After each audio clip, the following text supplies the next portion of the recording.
Welcome everyone. It's great to see many of you joining us again for the second webinar in our Navigating Federal Shifts and Strengthening Community Response webinar series. My name is Esmeralda Bisono. I'm the Community Engagement and Policy Manager with Emerald Cities Collaborative. We're based here in the Northeast region. Today's session will be highlighting creative responses from the ground. And this is about meeting the moment. So we've all felt how changes at the federal level are trickling down to impact programs, funding flows, and even day-to-day community work. But we've also seen creativity, collaboration, and new models emerging in response. And that's what we'll be uplifting today. So this is our agenda. We'll start with a brief framing and introduction of our hosts, followed by hearing from our amazing guest speakers. They will help us unpack how these federal shifts are showing up in their work, from policy to implementation on the ground. After that, we'll move into a group discussion and audience Q&A, and then we'll close with a few takeaways and next steps. Next slide. So just a quick note before we begin, please use the Q&A feature for any questions you'd like the speakers to address. Our team will be monitoring it throughout the session. And if you're having any audio issues, you can also let us know through the Q&A feature. Any Q&A that you submit, we'll only make them public if we're answering that question. And you can submit them anonymously as well.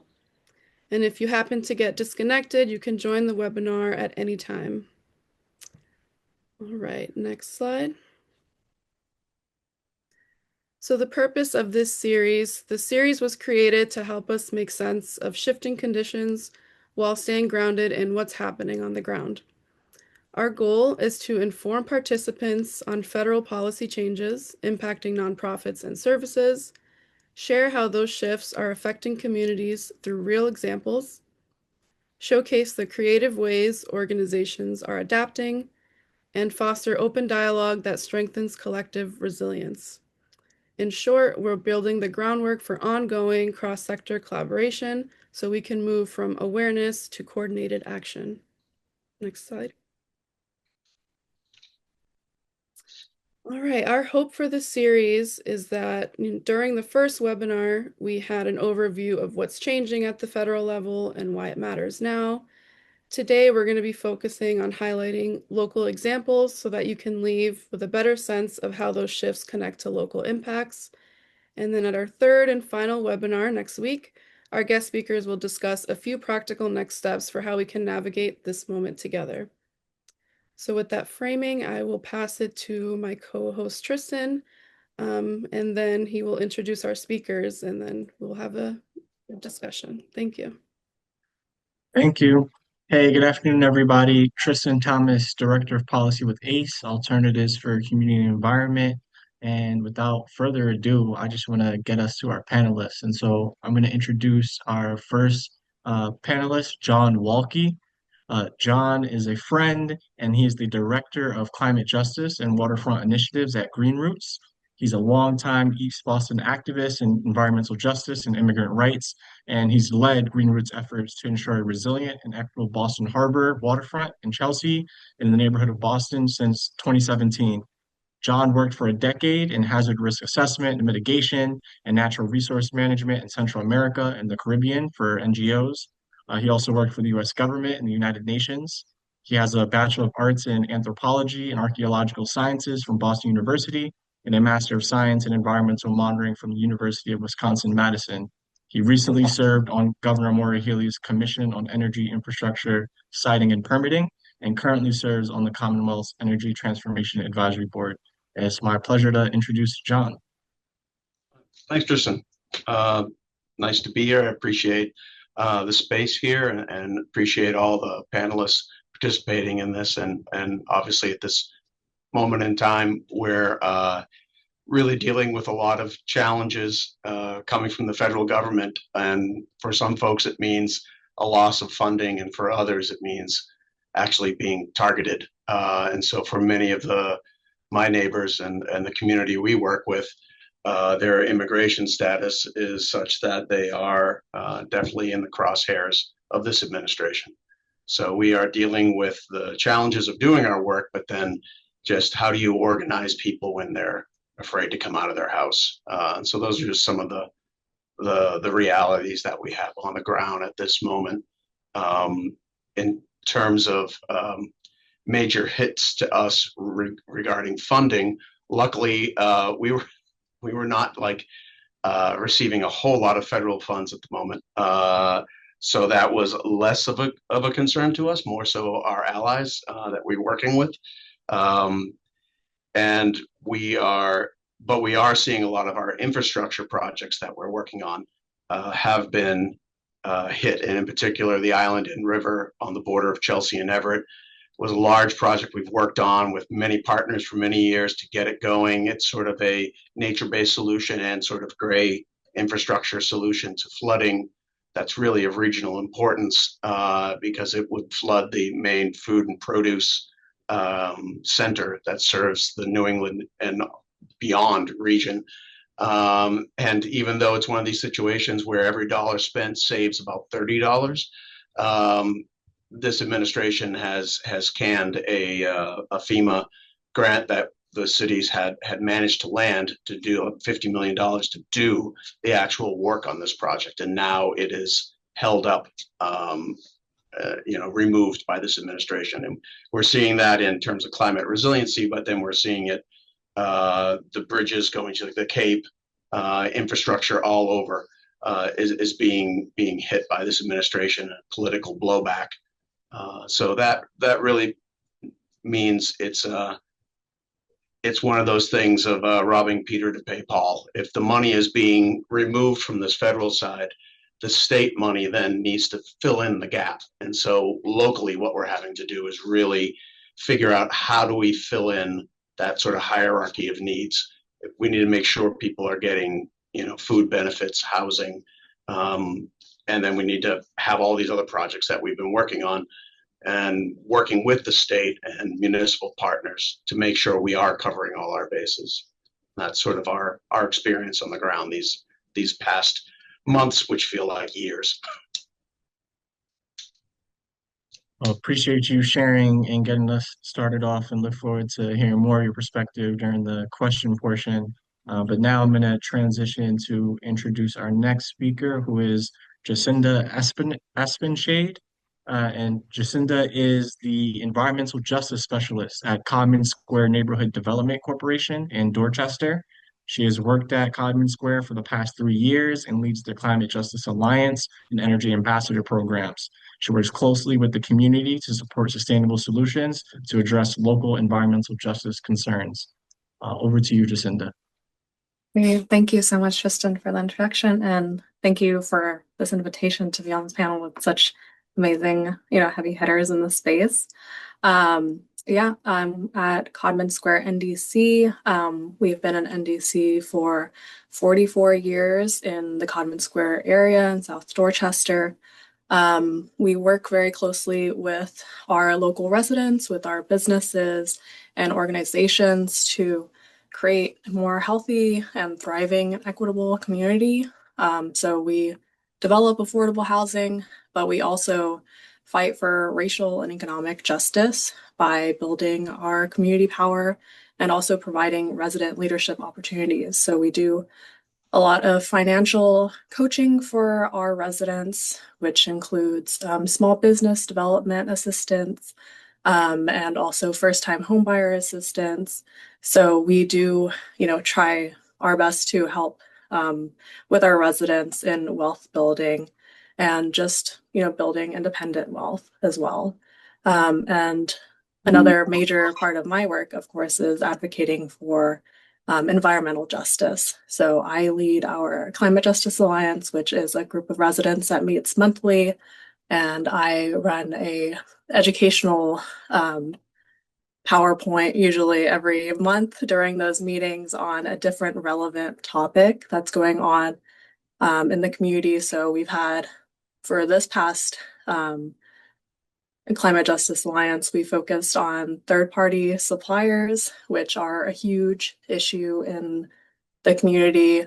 They target a lot of our residents largely because they get a lot of financial benefit from targeting low-income folks. So we see that, they've been taking advantage of our residents, and, that really adds to all of the financial constraints that people have been facing during all of the federal shifts that we're talking about. And, in addition to inflation and increasing rent costs, there have just been plethora of issues that we have been dealing with from all sides, not just people's electricity bills rising. We've also had concerns with HIP funding, especially, last year when the HIP funding was running out and it was cut back to, I think, about $20 a month for folks. So in preparation for more federal funding cuts to HIP and SNAP, we did a training with about 15 folks in the community to become food justice advocates and learn a lot more about HIP and SNAP and do more of a preemptive advocacy campaign for cuts that we are anticipating. So that is just like some of the work that we are doing, just more preemptive, because just like John said, we haven't faced a ton of federal cuts yet, but we are anticipating them. And, we are trying to do the best that we can to prepare our residents to, face even more financial constraints when, we're already feeling it from all sides. So, yeah, I'll talk more about other trainings and things further we go on. Thank you, Jacinda. Our next panelist is Kate Mache, who serves as Vice President of Systems Initiatives and Government Relations for the Essex County Community Foundation. And in that role, she's focused on community leadership efforts that aim to solve the challenges in Essex County, such as those exacerbated by COVID-19. Prior to joining the Essex County Community Foundation, she worked for 6 years in the office of Massachusetts Senator Ed Markey, serving as his foreign policy liaison and senior regional director and advisor. And in those roles, she is able to convene community members and cross-sector leaders from around the state on these intersectional issues. And so it's my honor to introduce Kate. Thank you so much, Tristan. It is a pleasure to be here. I just want to echo my fellow panelists with such a deep and committed group of community speakers today. So thanks for having me. Many people don't know that they all have a community foundation. There are 900 community foundations across the country. Massachusetts has 15 of them. The Essex County Community Foundation serves the 34 cities and towns north of Boston. We have 6 of the Commonwealth's 26 gateway cities, which contains 51% of our population. So you can do the math there. We are deeply committed to activating community donations to our nonprofits, of which we have 4,000 of them. And we do this in a myriad of different ways. So we all steward funds. Every community foundation steward funds. And the Essex County Community Foundation also does things called systems philanthropy, which is to pool together a collective action to raise capital to be able to deploy in a way that's strategic, data-driven, both qualitative and quantitative, and by community. And we're deeply committed to that.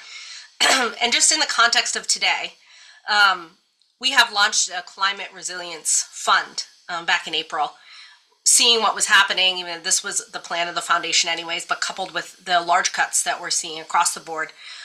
Philanthropy, and I want to make it really clear today, will never take the place of a government-like funding, right? John talked about this, Jacinda talked about this. These are large amounts of capital dollars, but what we understand is this is a huge impact to our community on the ground. And as the community's foundation, we've held lots of listening sessions and have learned and realized very quickly that we needed to stand up a community response fund in addition to while we were doing our climate resilience launch. And the only way, to John's point, and I think he mentioned this in his opening remarks, you have to take care of the emergency needs of food and shelter before we can think about trying to organize and trying to get catalyze changed. So that's what we're doing in parallel. So Our response fund has deployed $500,000 into the county so far. We'll continue to do that, and stay tuned, everyone. That's in Essex County for our next round. The first round was food and shelter. And again, we're here to listen, to center community, and to build resiliency on the ground in all the things we do. And I look forward to talking a little bit more about this in the future panel. Thanks, Tristan. Thank you, Kate. Last but not least, we have Chelsea McGrath, who works as Vice President of Operations and Finance for the Revitalized Community Development Corporation. Chelsea's been working in the nonprofit sector since 2010, having begun her career in New York City conducting outreach to at-risk youth and chronically unsheltered adults. She then spent 4 years in workforce development before moving back to Massachusetts, where she was executive director and is a current board treasurer of the Willpower Foundation, a nonprofit that awards grants to children with special needs. And in her current role with Revitalize CDC, she supports their work performing critical repairs on the homes of low-income families in order to improve their health, the well-being of community members, addressing poor housing conditions, performing assessments and interventions for those with asthma, and offering assistance for food insecurity and chronic health conditions. Chelsea. Thank you so much, Tristan, and thanks, everybody. I'm really glad to be here today. So yeah, I will certainly echo a lot of what my fellow panelists have shared, and not to, repeat any of the wonderful wisdom that they've shared, but I'll share a little bit of my experience in this field. Like Tristan said, I've worked in the nonprofit sector for about 15 years, not to date myself, but it's been a long time. So been through a lot of the challenges that we face in the nonprofit field. I've been at Revitalize CDC since January of 2021. And yes, so we primarily do low income, we do repairs for low income families. We address poor housing conditions. We do healthy home assessments and interventions for people living with asthma. We do aging in place improvements for seniors to remain in their homes. And we also have a food program to address food insecurity and chronic health conditions. So we have a mix of funding sources. Our primary sources of funding are through Mass Health. We work in a program called Health Related Social Needs. They have mostly a housing and a food program, and we partner with accountable care organizations on both sides of that. So we have a housing and a food program partnership. And then we also have a couple of grants through housing and urban development. And then starting in 2025, we were really excited to have 2 EPA grants. One was through the Department of Public Health to do asthma home visiting, and the other was a partnership with the city of Springfield to do energy retrofits and community education on decarbonization and weatherization. Those were pretty significant programs for us. The GPA grant was about $500,000 over 3 years. The partnership with the city of Springfield was about $1.5 million over 3 years. And both of those EPA grants were cut in the, everything that's happened federally. So those are pretty significant losses to us. And then we also kind of experienced a 1-2 punch because the health related social needs program that we were working in with Mass Health also experienced significant cuts. That was a program that changed from something that we could invoice quarterly for all of our staff time to becoming a fee for service model. So we lost really significant funding going into 2025. Of course, we also had the day that there was the full federal grants freeze, which I'm sure you all remember was a very scary day to be working in nonprofits. We're very, fortunate, as I'm sure all of you were as well, that was a 1-day freeze. But that was certainly significant to us and significant in this changing landscape. So we were very fortunate previously to this that we had a lot of really diversified funding and that we were in a really strong place financially as an organization. Things had been going really, really well for us. We had grown in a very short period of time from, maybe a $1.5 million operating budget to about a $5 million operating budget in the short time I've been with the organization for 4 years. So things had been going really well. And when they're going good. You always kind of know in the back of your mind it might not always be like this, but you get used to it being like this, so it can be a significant change. So the good thing is that we were in a good place financially, that we were able to shoulder the burden of a lot of these cuts. We did not have to lay off any of our staff, but it was certainly a conversation. It was a difficult conversation, and it was something that we thought we might have to do, which is terrible. Nobody wants to have to do that. But we were able to move people to different programs and get creative with our solutions, and we did not have to lay off any staff, which I'm very proud to say that. And we, in 2023 and 2024, we had a really successful capital campaign. So luckily we had a lot of those resources available to us. So we were able to offset some of the cuts that we had received. And we also do a volunteer day on the last Saturday in April every single year, where we do a neighborhood rebuild with over 800 volunteers. And that's a program that receives a lot of private funding. So we're able to really capitalize on that program as well to offset some of the revenue costs that we had. So, like I said, I've worked in nonprofits for a really long time. We've gone through a lot of challenging times before. We've gone through COVID. I started my career really at the end of the financial crisis of 2008, 2009. So I kind of got into this sphere when things were already pretty rocky financially. So, we've been through challenging times before, and I think that we can shoulder this really difficult time with this current administration, and I think come out stronger on the other side. Thank you, Chelsea, and thank you to all of our panelists. We really appreciate your sharing about your perspective and your experience. I'm going to turn it over to Joanna to take us through a panel.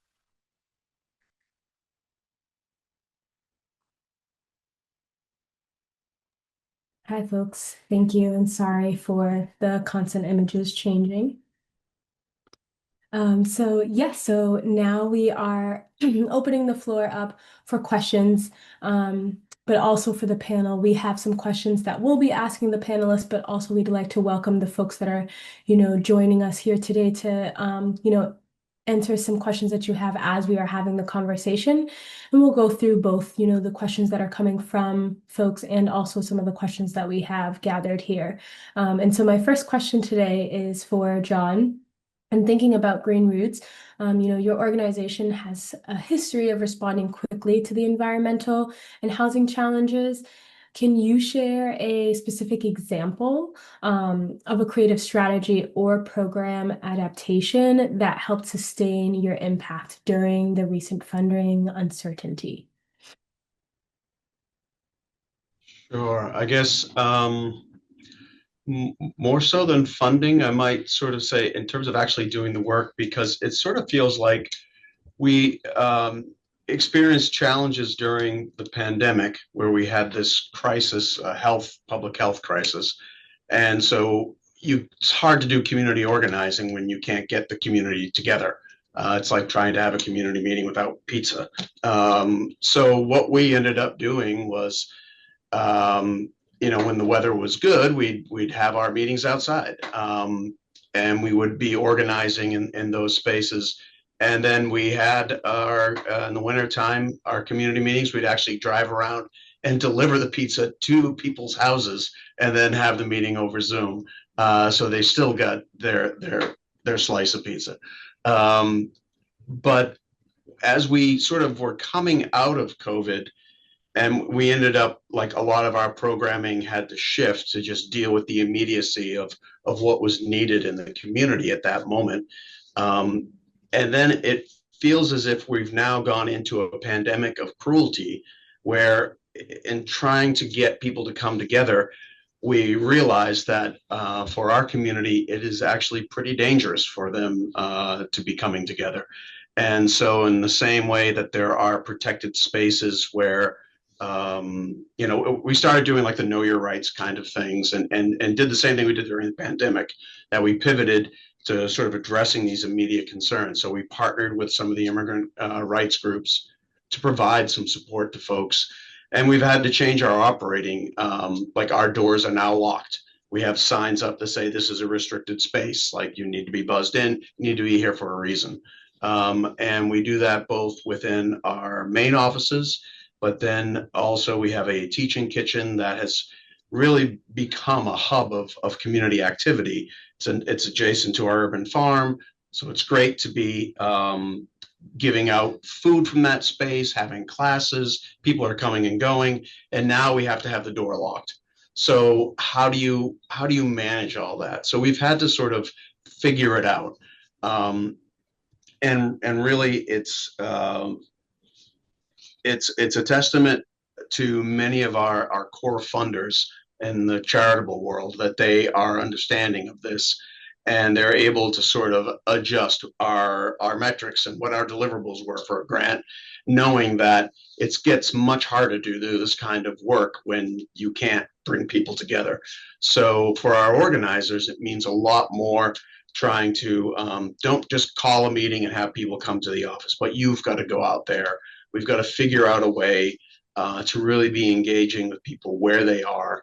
And the same kinds of skills that are needed to figure out how to respond to a pandemic are the same kind of skills that we need to figure out how to respond to the epidemic of cruelty and stupidity from Washington. And it's the same skill set we're going to need when, during heat waves and during any flooding events that come up due to climate change. So we feel like we're actually, developing the muscles that we need to do this work in this context. Relative to the funding, I think we're still waiting for the shoe to drop because our foundations have been spectacular and stuff, but we're only, coming up on 11 months of this insanity. We got a ways to go to the midterms. So we're really going to see how well we've worked out our muscles in the coming 12 months or so. But yeah, I'll stop there.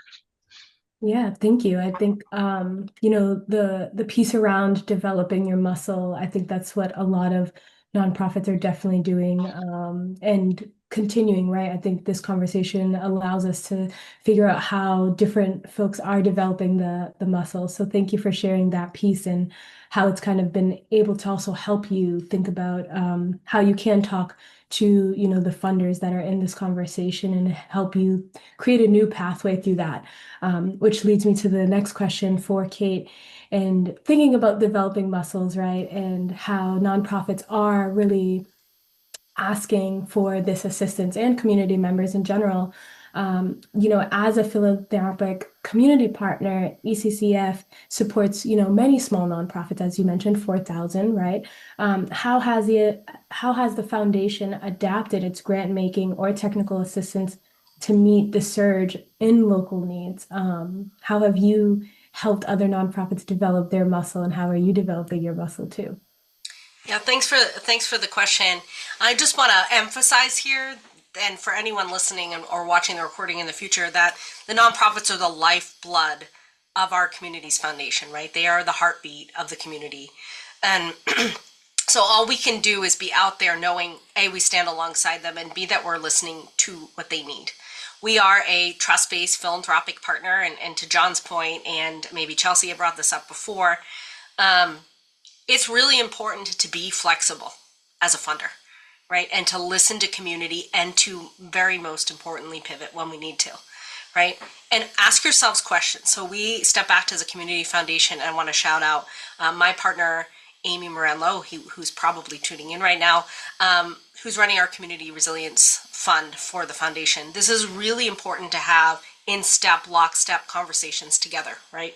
Internally and externally, about what are we hearing is the need, how are we going to catalyze that impact, and how do we always foster partnerships. That's something that the Community Foundation has done for the past 10 years, is really build into this systems approach of building strong and resilient neighborhoods. And it speaks to the work that you're all doing here. And amongst our nonprofits that we're working with, many of them they're doing a myriad of different things, but they're all essential in their own way, right? So how can we be more creative with the dollars, right? There's a huge strain on the nonprofit community, but also on the philanthropic community, and also on funding in general, right? And there's big constraints on the state as well as they look to large dollars to close. So how do we be smart? So we take examples of saying, like what if there are smaller nonprofits that are looking to merge together, we can help them with that. If we're looking at targeting projects in certain neighborhoods, to listen to what they want to do, how they want to gather, we're leaving them to do all that themselves, right? We don't prescribe anything in that way. And let them drive what they need to do in the way they need to do it, to John's model of delivering that pizza to the house. It's the same type of concept, right? And you're exactly right. We learned this through COVID, right? And COVID made us stronger on the ground. This is gonna make us stronger. And I feel like, I know this is a really hard conversation and it's really unfair, but I do want to have a little bit of a spin to this. We know we're going to be more resilient. So we have stood up other funds and diversified our funding a little bit more. We are trust-based. We are pivoting and allowing that pivot. And then one other thing that we do with our partners on the ground is that we talk to them. So our grant check-ins are conversations where we ask what we can do to help remove barriers to their success. How can we help catalyze instead of and flipping that relationship and that power dynamic around a little bit, because again, nonprofits are the lifeblood of the county and the heartbeat. So I just want to emphasize that. So diversifying. Awesome. Thank you, Kate. I think it really does help cement what flexibility looks like in this world, but also meeting people where they're at, right? If we are organizing with community members, how do we make sure that we're helping their needs, right? And for the entire community, but then also all of the sectors that we are working within.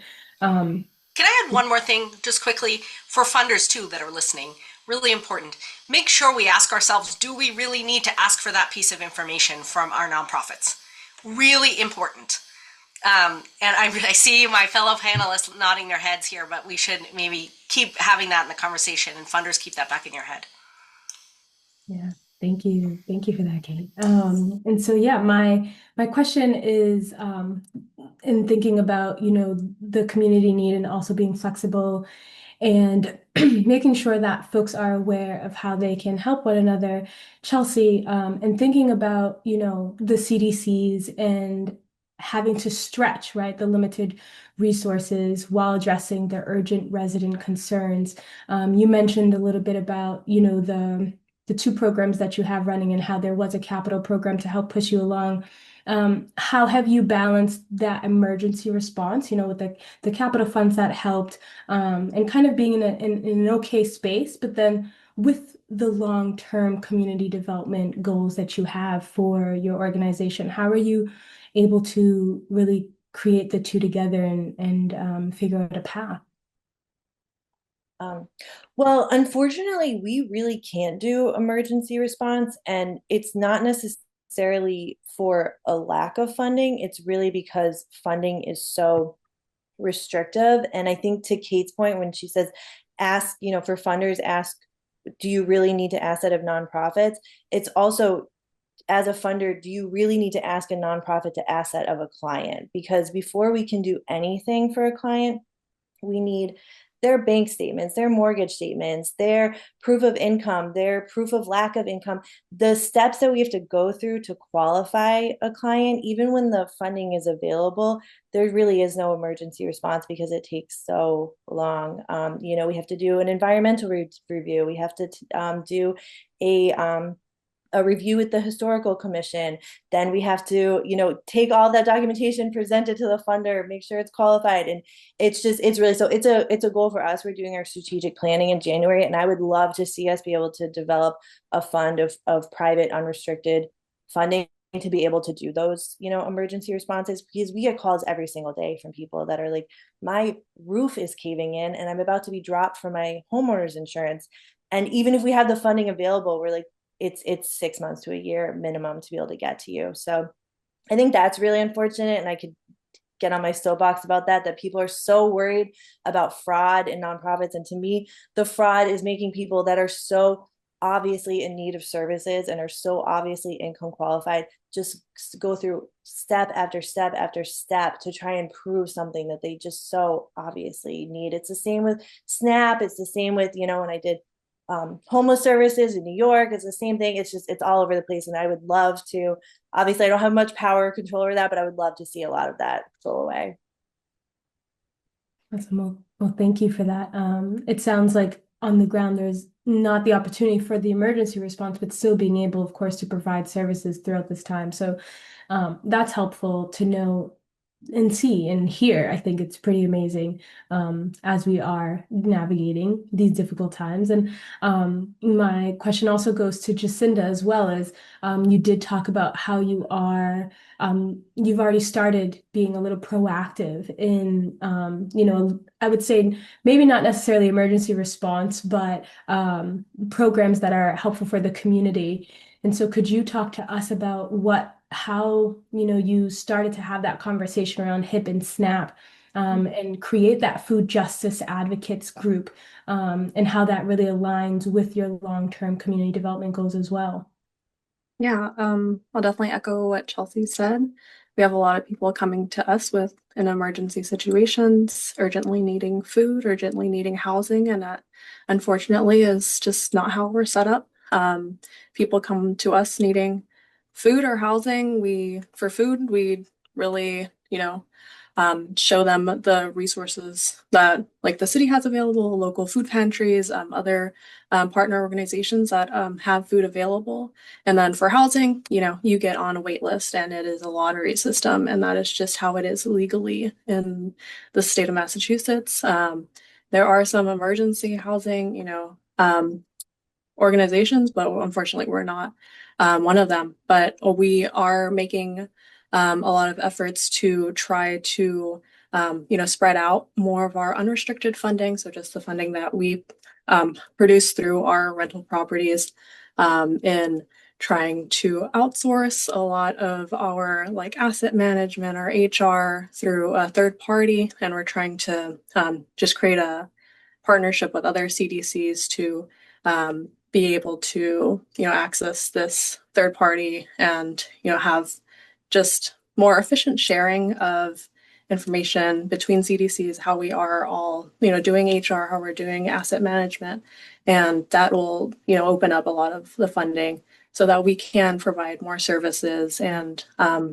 for how we came to doing the HIP and SNAP advocacy was we saw a lot of people in the community talking about how they just needed more reliable access to food. And with how inflation has been and rent has been going up for everybody, people's budgets are just getting lower and lower for food. And in Codman Square especially, we have seen the closure of Daily Table and the closure of a lot of different food resources for folks.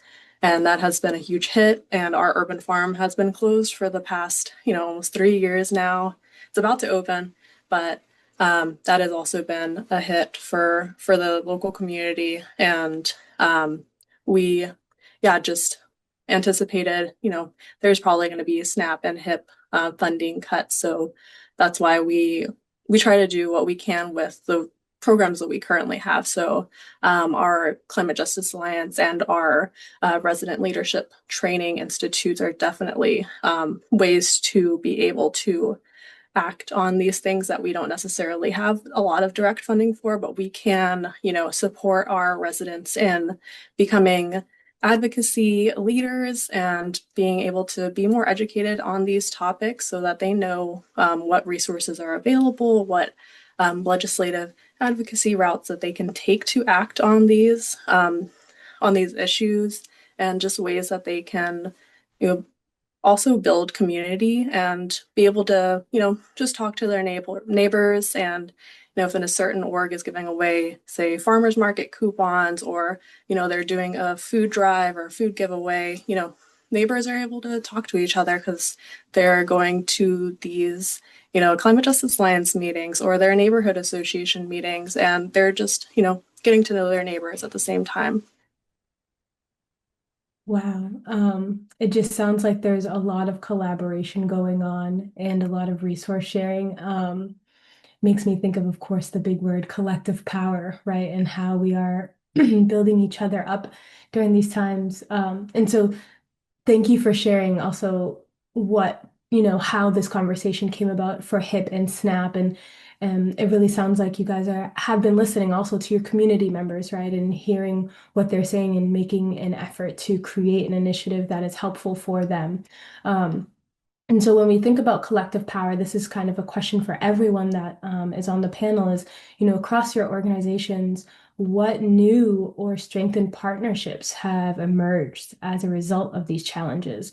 I think a lot of y'all have mentioned here today, the flexibility around either asking, your clients certain questions or the nonprofits certain questions that may get in the way. How have you strengthened these partnerships, during these times, and what new ones have come about? And this is for anyone.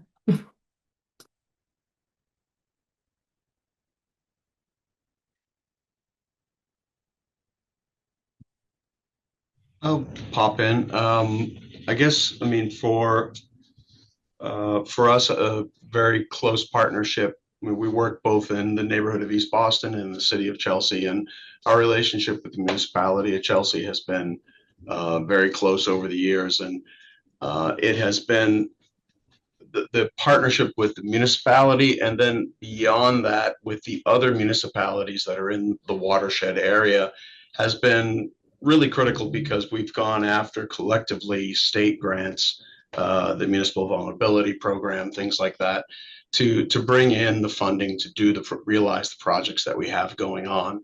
So the partnerships have been really critical, and it's also eye-opening. I mean, we have a lot of partnerships in addition to the municipality, but partnerships with local universities. And as these sort of the federal hits are hitting the eds and meds, we are seeing our academic partners in a situation they have not been in previously, where they are just like, oh my God, we're letting go all of this different staff that we had. We had researchers, postdocs, and things, and I don't have them anymore, and they're looking to us, and we're saying, well, we can't necessarily collect academic data. We can work with you on projects, but we have to really get creative into how we realize these efforts. And the partnerships with municipalities, with the city of Boston, they're funding our installation of a number of air quality monitors in East Boston, and it's a really critical bit of data and information that we need to really build upon and make the case for what the impacts of Logan Airport are on the surrounding communities. And these relationships, I mean, one has to realize that they are also getting hammered by the federal situation. So that's a bad thing, but the nice part is we're all in it together. You start seeing how much is interconnected, and trying to figure out how do we work together to advocate for one another and to make sure the projects we have can continue to go forward. Yeah, I can echo what John said. We have a really strong partnership with I'm in Western Mass, so it's a lot of smaller cities, but the city of Springfield, Holyoke, and Chicopee. And the city of Springfield had named us as a subcontractor in their EPA grant, which, was lost. But as John said, we lost $1 million in funding. They lost $20 million in funding. So it's very significant. I would also recommend two that can be somewhat sustainable through the federal landscape is we have a really strong partnership with a number of the local banks around here, and they've been really good supporters of us. They're board members, they volunteer at our events, and they do contribute significantly financially. So if you're looking for an area to sort of diversify your funding, I would recommend starting with the local banks. I just wanted to add that I think we talked about value of data and also the trust of data.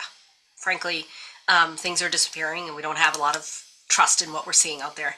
We've really seen a lot of collective action come together, especially around our climate resilience launch, we always build coalition, right? Because community is closest to power, right? They're closest to the power, they're closest to the solution, and making sure solutions are driven and entrepreneurial coming out of community, right? Giving that space for our nonprofits to talk to each other, talk to their clients that they serve, and and and scale things that they want to see scaled, right? Start small and scale bigger.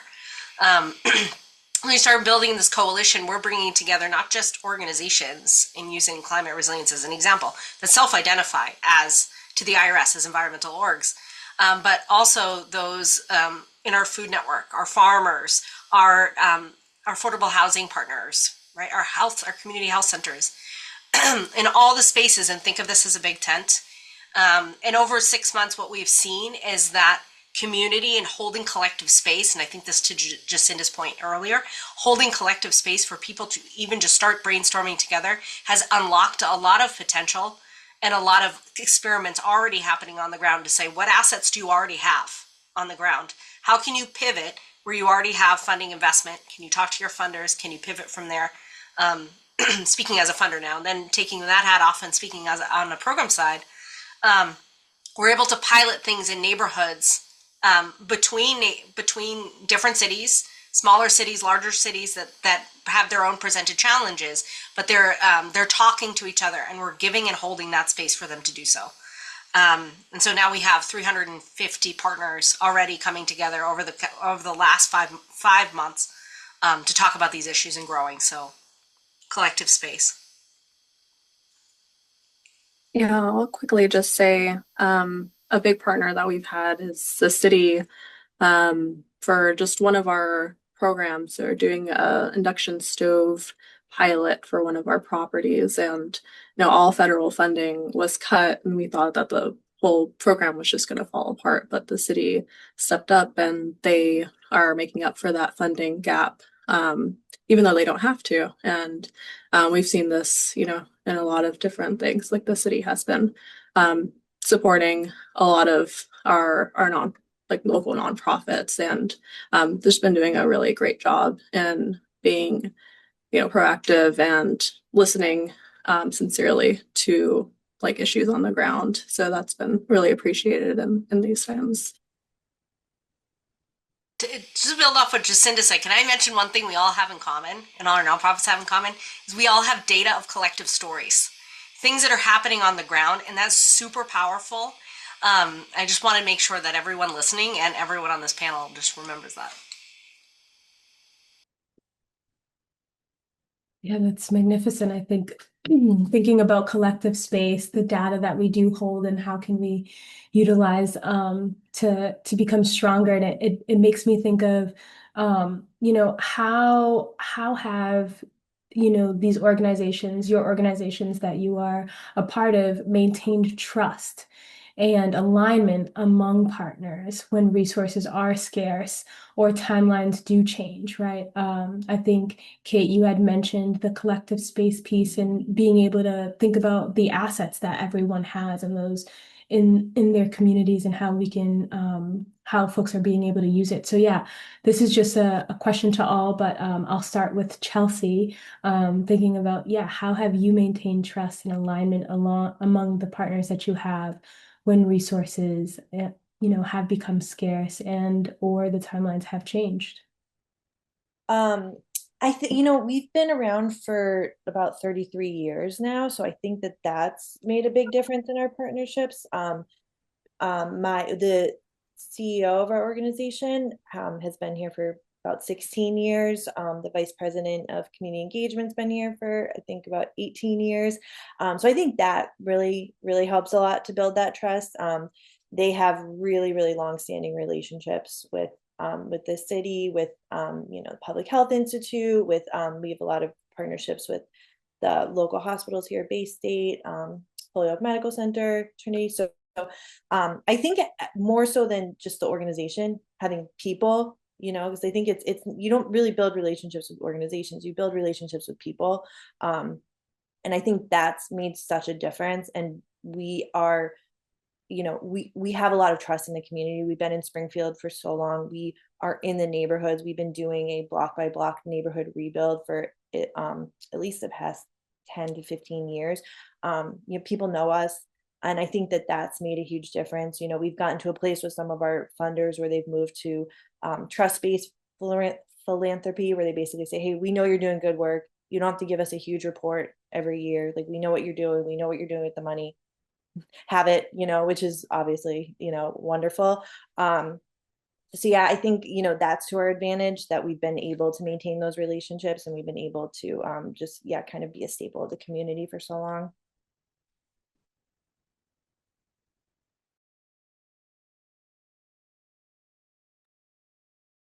Thank you, Chelsea. Anyone else would like to answer that?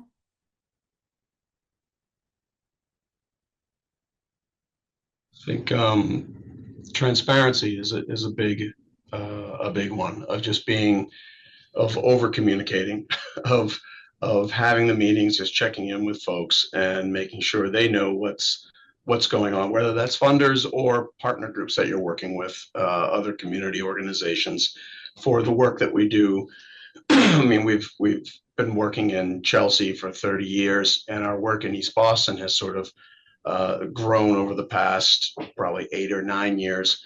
And there are already, we always say, you can't drive through East Boston and spit out the window and not hit somebody who works for a nonprofit somewhere. So we are nonprofit rich. So that means there's lots of toes to step on. So it's really important to just know your lane. And as you go in, figure out who's doing some of the other work that you can be supportive of. What can you do to help advocate that organization gets some funding? For example, we do a lot of urban forestry work in Chelsea. We don't do it in East Boston because there's a volunteer group there. It's pretty powerful, called Tree Eastie. Eastie Farm and Neighborhood of Affordable Housing and the trustees are all managing growing spaces, food. So our food justice work has been much more of like partnering on sharing ideas and things like that, and not necessarily like, oh, let's make a garden here. There's someone already doing that. So I think having respect for your other partners and figuring out how can you build a greater strength by working together in the advocacy realm, and sharing information is really critical. So you need to know what other people are doing in the neighborhood and what their needs are, and communicate what you're able to do to help out. I just piggyback on what John said. Looking at this from a county perspective, right? We have 34 cities and towns, organizations with deep, deep experience, and that power of experience, right? You're not alone. So if you're an organization that wants to try and do this, we try to help look at where the assets are in other parts of the county too. And so we have an example of, and I try not to share too many examples, not because we don't have them, but because I'm close to approximation of experience and power here. So I just wanted to give that space for everyone else. But if you have an expert in the city of Lawrence doing something and the city of Lynn notices because of work of coalition building, and then that group then comes down to Lynn and starts exploring how do we work together to make this happen, that is a really beautiful thing. And that's how transformation happens and long-term systems change happens on the ground. And I appreciate everyone being so generous with my positivity in a very difficult conversation. And the reason why is because I think we still need to find the joy and in the work we're doing. And it's really important. It's really hard. But we all are humans, right? And so just acknowledging that and bringing that and celebrating those little wins and celebrating an organization coming to another city or wanting to even talk to another city. It's really amazing. There's a lot of deep expertise here.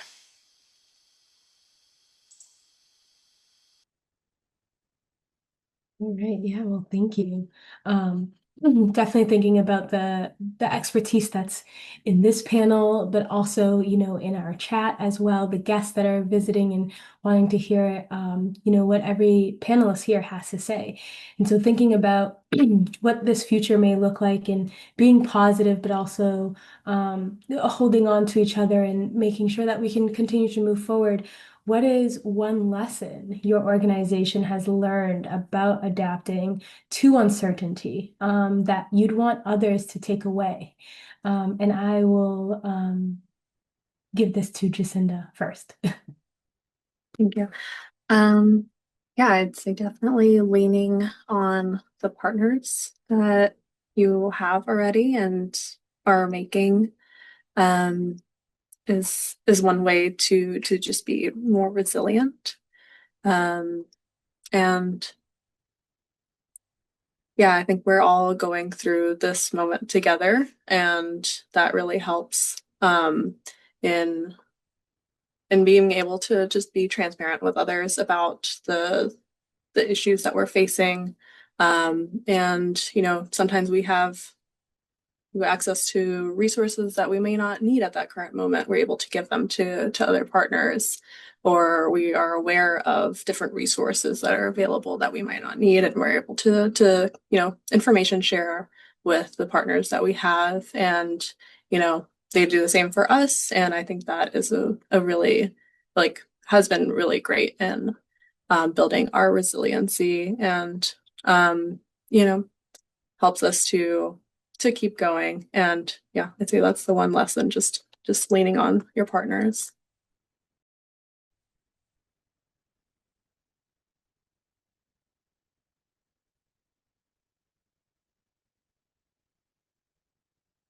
Does anyone have anything else to share?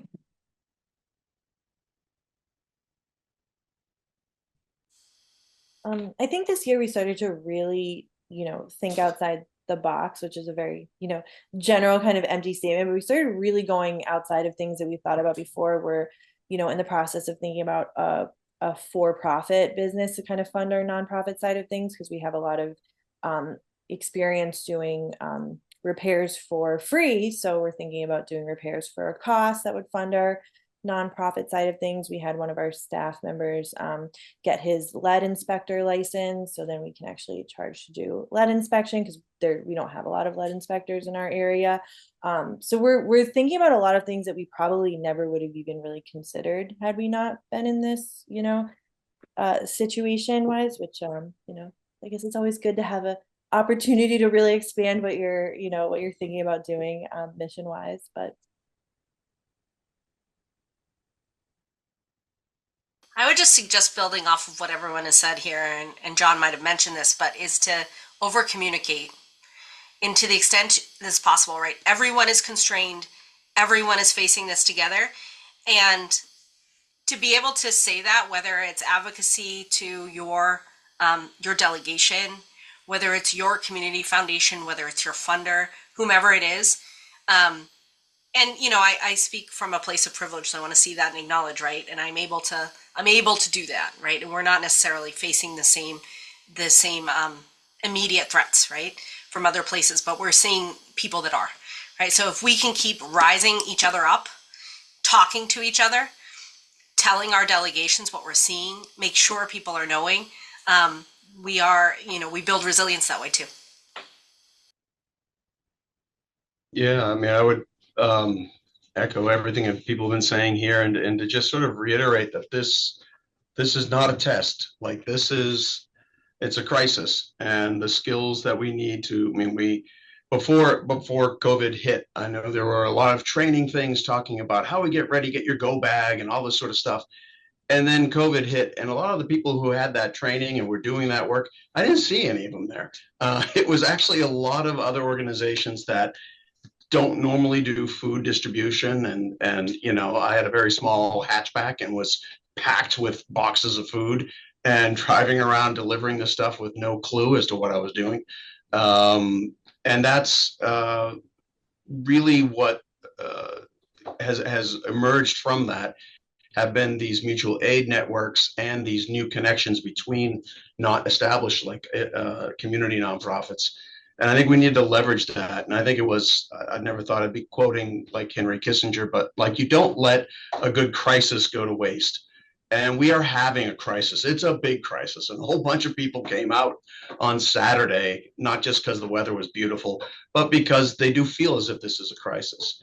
And so when it comes to housing, it's very hard to go against what systemically we're up against in that case. At least within some spheres like energy, the technology is there and the moment is there really to make all those vague diagrams of a just transition, like we are at a moment where we could actually realize what that means on the ground. But it means addressing the issue of third-party suppliers. It means going up against the DPU and the state agencies and saying, listen, it's time that we put some of this power out of the hands of corporations into the hands of people. And there really is this great moment. We're mobilizing people to support one another, to get engaged and to get out there. And there are topics that they can be engaged in that aren't just this one moment of crisis, but could be building something much more democratic and strong going forward, because it seems very obvious we are in a moment of crisis, not only of climate and housing, but and energy, but also of democracy. And the response to that really is getting people engaged. Definitely.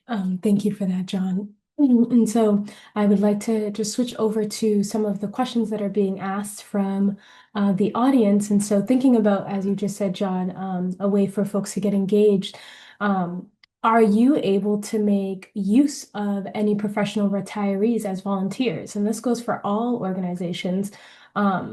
Maybe how do you see you making use of, professional retirees? Well, I can shout out two sets of organizations that we work with. That a third act, which is by definition, it's folks who are sort of in that retirement phase, but then still very much active and very much have a lot to contribute, as well as groups which is not exclusively retirees, but mothers out front, includes a lot of grandmothers and grandfathers who are very concerned about the world they're leaving to their children and grandchildren.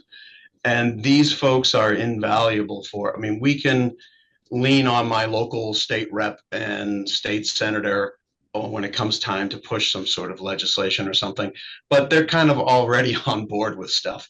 And what we need are, is that reach out to other communities that may not be feeling the exact same crunch, but do have, an empathy muscle that is there and pumping. And so we lean on them to really help us in advocating for the kinds of policies and policy change that we need to support our communities. I would add in yes. I think this is a movement for change. So anyone out there, every nonprofit needs a budget. Every nonprofit needs all of these things they might not have expertise in. And no matter what your skill set is out there, it can be found in the community. And I think it's a great way to John's point earlier, is to continue to build that collective action, to realizing and keeping each other going that this is the moment for change, and it's going to take a while. Change does not happen overnight. This is going to take a while, and to keep giving each other the energy. There's deep expertise here, so I'm a big fan of that.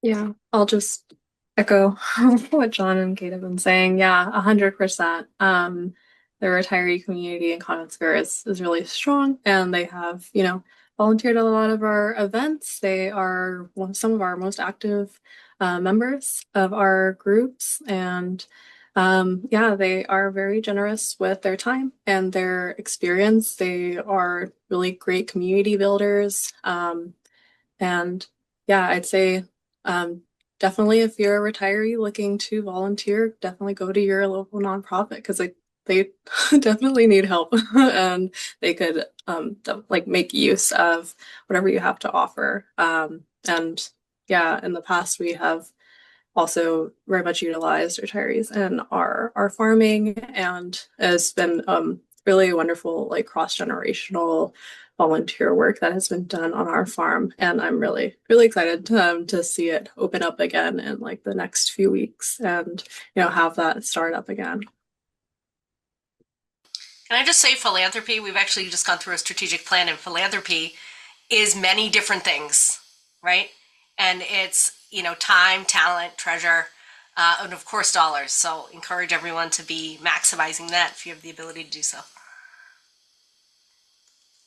Awesome, thank you. And thinking about, how we are engaging with our community, there is a question that's asking, can anyone share a process for inventorying assets in a community to kind of, I would say process mapping, right?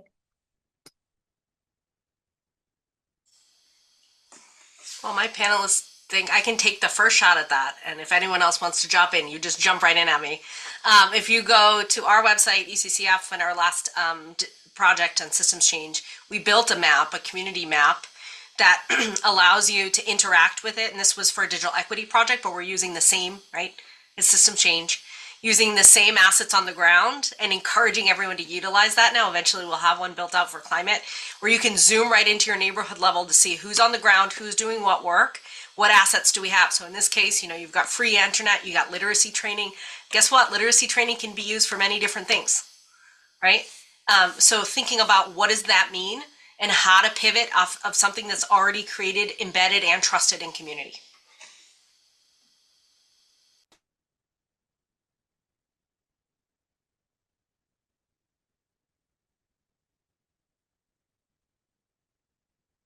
All right.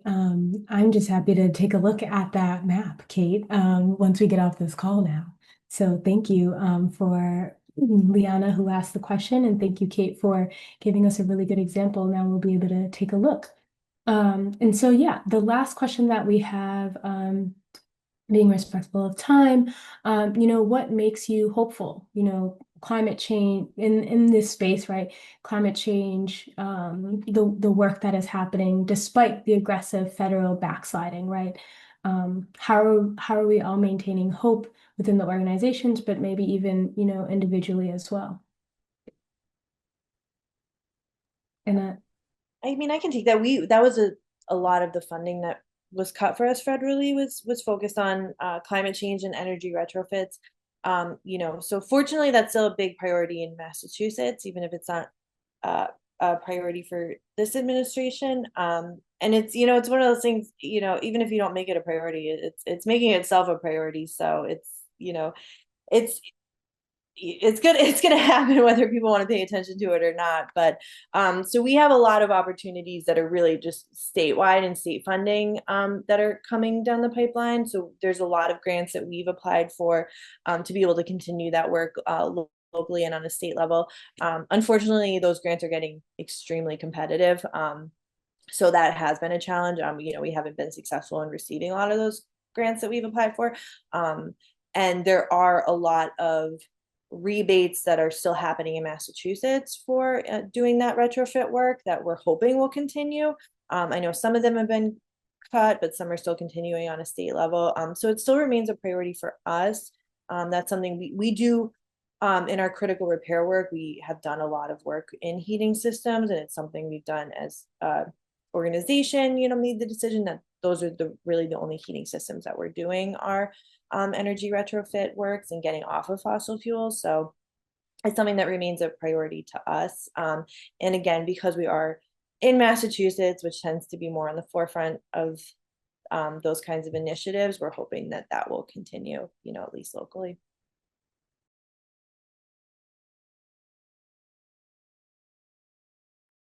I don't know. I think people in frog outfits protesting and pushing back give me hope. I think just people maintaining a sense of humor and a sense of really that they want to be doing this. It is a balance of you sort of have to be doing it. For some folks, it's not a question of I'm going to get engaged, and it's if I want to put food on the table, I have to do this. But to see people joyfully going out and fighting and pushing back and raising their voices even under these situations, that gives me hope. And as I mentioned, the idea that there's just a lot of this technology is there on the energy side for us to do a lot, and to really enact a lot of the values that we've been talking about. We have a long way to go on the housing front, but these are the big things that are confronting our communities. And we've spun off a community land trust in Chelsea, and there are pieces of this work moving forward, and despite the ridiculous conditions we're working in. So if it requires a frog costume, willing to do it. We'll just keep pushing, and that sort of gives me hope in this fight.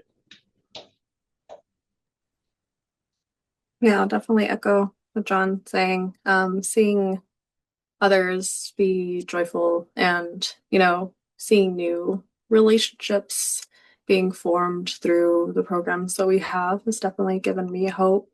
Being able to strengthen the community in any way, knowing that, regardless of my situation, there are still going to be people that are, in need of these resources regardless. And that is what we are all working for. And I think also something that has given me hope is learning history. This isn't the first, rise of a fascist regime. So it's, learning more about what has come before and how we can overcome, and also working towards different futures and both reimagining how the world can be different and also working towards more sustainable and just, more hopeful and happier realities for our communities. I don't think anyone will be surprised that I find hope in these moments, because we don't have another choice, right? And I do find that, the times of darkness is when we're going to get the most creative, when we're going to build the most partnerships, and when we see what's going to happen in 5 years. And to John's point before, this is the movement. And we're going to look back on this moment and know that that was a pivotal moment, just like COVID, just like whatever other crisis that you all have faced together. It's going to make us stronger, more resilient. And I don't know about you all, but I'm very happy to call Massachusetts home, where we have the nation's first climate chief. There are still things at home that give me hope, but it's mostly all of these nonprofits, right? All these fellow panelists and the people that we get to work with every day that go out there and continue to do that work. Awesome. Yeah. Definitely maintaining hope within this series here. I think we created this to show that, the work is still continuing on, and we're doing a good job at it as well. So make sure everyone gives themselves a pat on the back for the hard work that goes in and day out, and continuing this. And so I'll pass it over to Esmeralda to close us out. And thank you, everyone. Awesome. Thank you. Yes, thank you to all our speakers, everyone who joined and engaged in this important conversation. As Joanna mentioned, this series is all about building a shared understanding and shared action. So we definitely invite you all to stay connected as we move into the final session next week. The third webinar will be From Dialogue to Action on Wednesday, October 29th at 12 p.m. In the meantime, we encourage you to share today's takeaways with your teams and your partners. Keep the dialogue going in your local networks, and feel free to reach out to anyone you heard from today to ask questions and continue to engage and learn more. So thank you all for being here. Thanks again to our speakers, and we'll see you next week.